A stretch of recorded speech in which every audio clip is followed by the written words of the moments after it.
Тем временем жители республики присоединились к всероссийской акции «Россия в моем сердце». Патриотический марафон стартовал на Дальнем Востоке. Всю прошлую неделю в Ухте проходили съемки ролика в поддержку наших земляков, которые удостоились чести поехать на Олимпиаду. Принял в нем участие и отец Дмитрия Алиева, тренер по лыжным гонкам Сергей Алиев, студенты УГТУ и активные болельщики Арктик университета, лыжники и школьники, танцоры и участники народных коллективов. Все они в едином порыве желают нашим спортсменам только победы.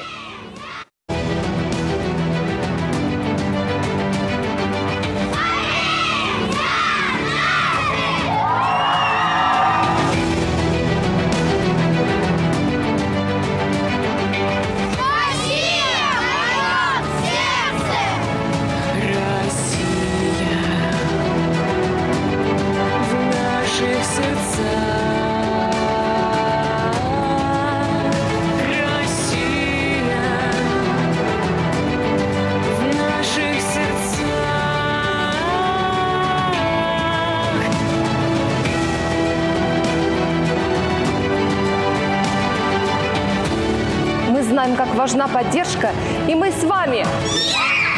Ребята, верим в вас всем сердцем.